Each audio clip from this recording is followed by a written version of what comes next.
कुरुक्षेत्र स्थित भारत सेवाश्रम संघ में खास है श्री दुर्गा पूजन उत्सव। 2 अक्टूबर तक दुर्गा पूजा समिति कुरुक्षेत्र द्वारा चलने वाले श्री दुर्गा पूजा उत्सव को लेकर श्रद्धालुओं में खासा उत्साह।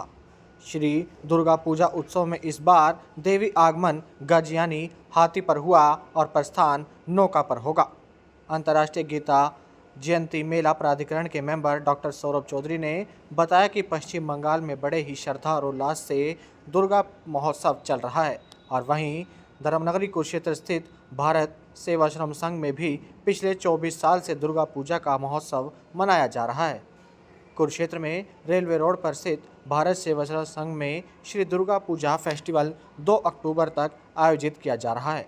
दुर्गा पूजा समिति कुरुक्षेत्र द्वारा आयोजित होने वाले श्री दुर्गा पूजा उत्सव में इस बार देवी आगमन गज यानी हाथी पर हुआ और प्रस्थान नौका पर होगा। डॉक्टर सौरभ चौधरी ने बताया कि 2 अक्टूबर को दशमी पूजा, दर्पण विसर्जन, प्रतिमा बारन और पुष्पांजलि कार्यक्रम आयोजित होगा। वहीं नवरात्र उत्सव में प्रतिदिन शाम संध्या आरती और रात्रि को सांस्कृतिक कार्यक्रम भी आयोजित किए जा रहे हैं। देखिए, ये हमारे शारदीय दुर्गा पूजा इस साल 24वें साल में है और अगले साल हमारे लिए बड़ा हर्ष का विषय है कि बंगाली समाज, जो हमारे यहाँ वैसे तो बहुत कम लोग हैं, पर हमारे समाज, जिसको हम अपना समाज कहते हैं, वो सभी लोगों का समाज होता है। वो सारा मिलके ये भारत सेवाश्रम में हम 4 दिवसीय दुर्गा पूजा का आयोजन करते हैं। इस साल अभी षष्ठी के दिन बोधन का प्रोग्राम हुआ, उसके बाद सप्तमी, अष्टमी, आज महानवमी का दिन है और हम कह सकते हैं कि जो कि अपने आप में वर्ल्ड हेरिटेज फेस्टिवल है, वर्ल्ड वाइड जिसको जाना जाता है दुर्गा पूजा, वो कुरुक्षेत्र की इस पावन भूमि पे भारत सेवाश्रम के प्रांगण में हम लोग कर रहे हैं और हमारे लिए बड़ा हर्ष का विषय है। जहाँ तक आपने ये कहा कि यहाँ क्या क्या कार्यक्रमों में आप देख सकते हैं इस समय माँ भगवती और माँ दुर्गा की स्तुति की जा रही है और हमारे यहाँ सारा हम ये कोशिश करते हैं कि बंगाल का जो परिवेश है और वहाँ की जो संस्कृति है वो यहाँ पे आए और इतने दिन यहाँ के सभी लोग उसका एक आनंद ले सकें, जिसमें सुबेरे पूजा होती है, शाम को आरती होती है और उसके बाद जो हमारा बहुत एक अच्छा आकर्षण का कार्यक्रम रहता है वो है सांस्कृतिक कार्यक्रम।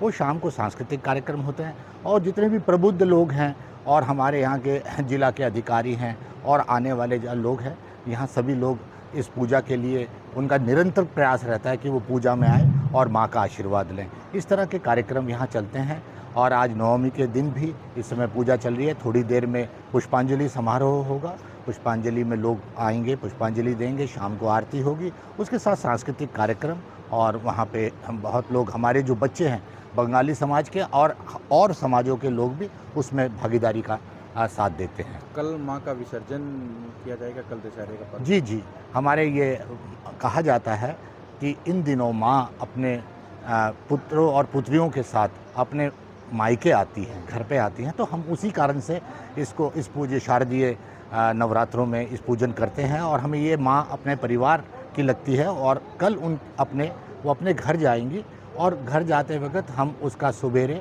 दर्पण विसर्जन करेंगे और उसके बाद हम विसर्जन की प्रक्रिया को करेंगे और सभी लोग ढोल धमाके के साथ हम जाएंगे और हम इन सभी मूर्तियों का विसर्जन करें। लंबा इंतजार रहता है अगले आने वाले 2026। बिल्कुल ये हमारी बहुत बड़ी हमारी आस्था से जुड़ी हुई और हमें पारिवारिक तौर पर अब तो मुझे ऐसा लगने लगा है कि ये सभी का ही फेस्टिवल बन गया है, क्योंकि हम देख पा रहे हैं सभी तरह के लोग, सभी समाजों के लोग इसमें आते हैं, पार्टिसिपेट करते हैं और हमें ये लगने लगा है ये पूरे समाज और पूरे ब्रह्मांड का एक प्रतीक बनता चला जा रहा है ये दुर्गा पूजा का हमारा। मेरा नाम अभित मुखर्जी है। मैं दुर्गा पूजा जो सब कमेटी है इसका अध्यक्ष हूँ।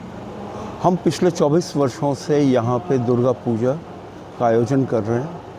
ये दुर्गा पूजा हम इसलिए करते हैं कि इस वक्त हम ये मान्यता है कि देवी दुर्गा अशुभ शक्तियों का विनाश करने के लिए इस वक्त पृथ्वीलोक पे आती हैं और इसी हिसाब से उन्हीं के घर के आगमन के उपलक्ष्य पे हम ये पूजा का आयोजन करते हैं, जिसमें आप जैसे पिछले 24 वर्षों से हम यहाँ कुरुक्षेत्र में भारत सेवाश्रम में इस कार्यक्रम का आयोजन कर रहे हैं। इसमें षष्ठी के दिन से ये प्रारंभ होता है और विजयदशमी के दिन, दशहरा विजयदशमी के दिन माँ की मूर्तियों का विसर्जन होता है। हम ये मानते हैं कि उस वक्त माँ गंगा के रास्ते अपने घर कैलाश वापस चली जाती हैं।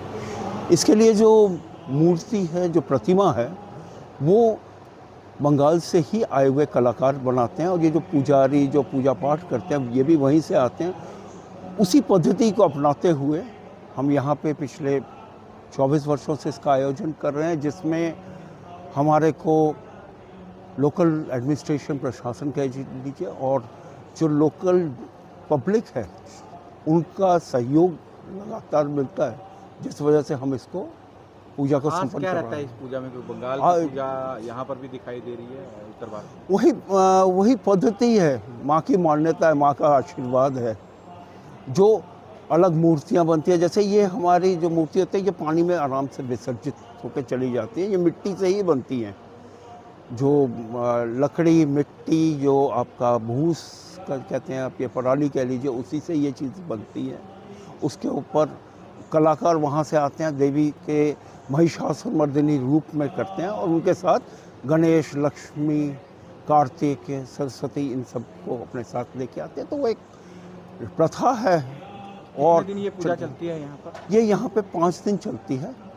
षष्ठी के दिन माँ का अनावरण होता है, उसके बाद और दसवीं को विसर्जन होता है। इसके अलावा अष्टमी के दिन संधि पूजा होती है, जिस वक्त ये मान्यता होती है कि ये वो क्षण होता है जिस वक्त माँ ने महिषासुर का वध किया था चंडी रूप में आके।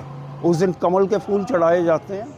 बाकी बंगाल की जो पूजा है मतलब काफ़ी विश्व प्रसिद्ध है पूरे वर्ल्ड में, जी। वो यहाँ पर भी दिखाई देती है उत्तर भारत में खासतौर पर? बिल्कुल जी, अलग अलग जगह पे करते हैं, अलग अलग जगह पे ये होता है। ये तो देवी माँ का आशीर्वाद है जो आज हम यहाँ पे एकत्रित हो पा रहे हैं।